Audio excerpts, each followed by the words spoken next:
Now, Netflix, I have a bone to pick with you, okay? You're going to put this Christmas slash horror movie out in March. Now, I see it said 2023 when you like go to play the movie, but it says new. So, I mean, y'all could put this out 5 months ago. I would have loved to watch this movie. There's something in the barn. I expected to like it, but I didn't know I was going to love it. It had just the right amount of Christmas. It had just the right amount of comedy, horror, thriller. It was I would say it was overall comedy, but you had a good amount of all those genres and elements mixed together, right?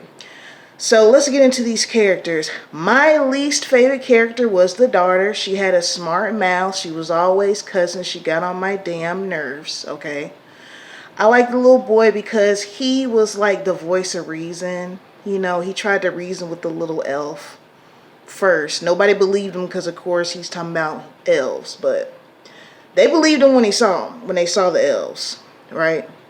And the father, I would say, is probably my most favorite character because he was so like optimistic, kind of gullible, but not in the sense where it would get on your nerves. Like, you know how you're watching a horror movie, when someone's too gullible, too dumb, it gets on your nerves. He had just the right enough, He had just the right amount of that to where it didn't get on my nerves. I thought he was so adorable. He just wanted to have his family in this, new country, Norway. They're from California, so it was a big move for him. And he just wanted everything to go smooth, and apparently it didn't, of course, right? So there were so many parts of this movie that I enjoyed. I like the police woman. She was so like nonchalant and not believing shit. Like every time something happened with the one elf, the one that lived in the, I'm sorry, my thing's trying to fall off. The one that lived in the barn, she would just brush it off like, like she didn't give a damn. Oh my God. So the main elf, like I said, the little boy was trying to reason with him, trying to follow his rules. The elf's like, look, I'll do for you. He didn't talk, but, you keep it down. Don't have on any lights. Keep the noise down or whatnot. I'll help y'all out. Of course, they didn't do that, right? They didn't listen to the little boy. Threw a party in the barn. After that barn party, it was on. Now, the part that had me was dude was on the ground, the main elf, right? And he just did this battle cry, this scream, and they showed it like echoing out through the woods.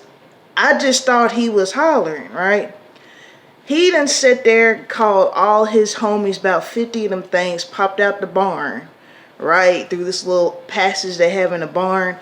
And from then on, the movie was just non-stop action. There was never a dull moment. It was pretty much them trying to run away from the elves.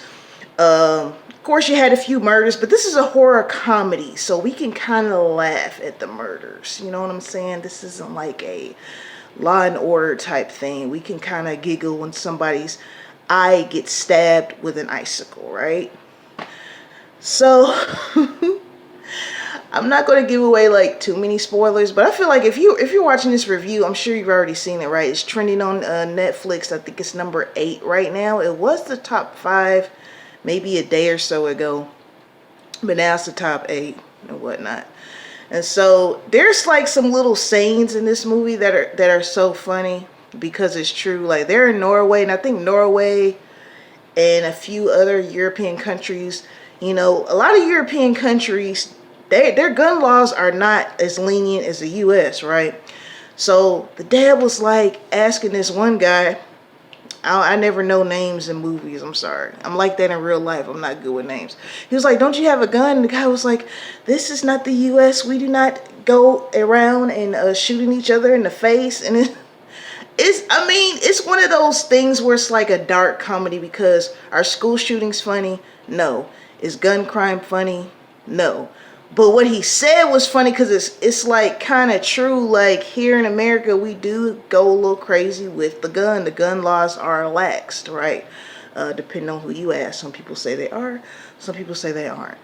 But Netflix, I really would have loved to watch this 5 months ago, like November, definitely December. I mean, I can watch something like this anytime, just like Nightmare on Christmas.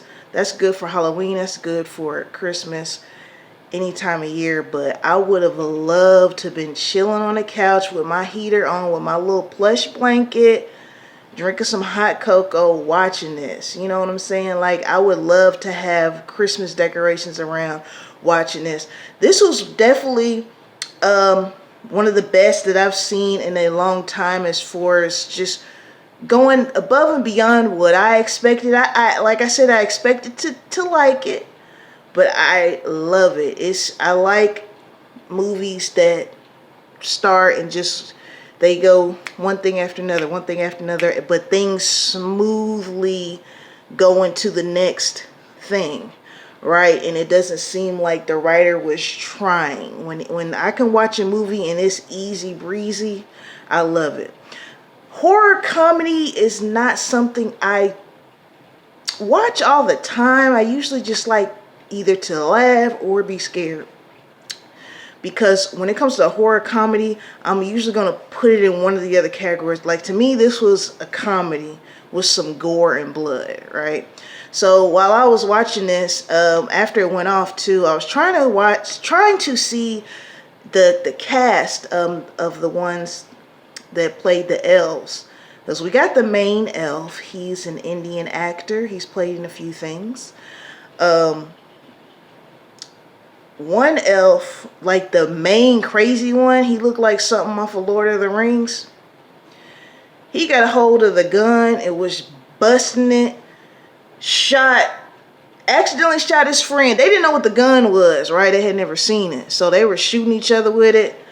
They ended up getting drunk. There was one scene where they got drunk. They discovered alcohol. All of them got drunk, passed out in the living room, kitchen, while the people are upstairs trying to figure out a way to leave and get out. So it's shout out to the writer and director, man. I wasn't expecting to like that. That's actually something I could see myself watching multiple times. Shout out to the actors and actresses. Good going, Netflix. But next time something like this, it said 2023, so it was made last year. Put it out during Christmas time. All right, it could have been number one. I feel like it would have been number one on Netflix if it was during the holidays. But anyway, I'm gonna go ahead and lay it down, man. Got to get up super early in the morning.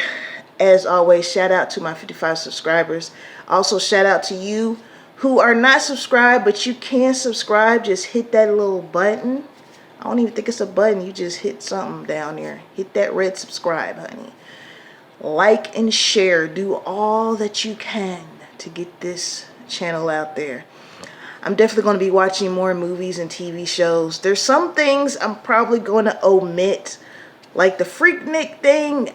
I just feel like there's going to be some sexual assault going on in that. And I don't know if I'm in the mood to cover that. But if you have something that you think I should review, please feel free to comment on any one of my videos and let me know, alright? Peace and blessings, and see you next time.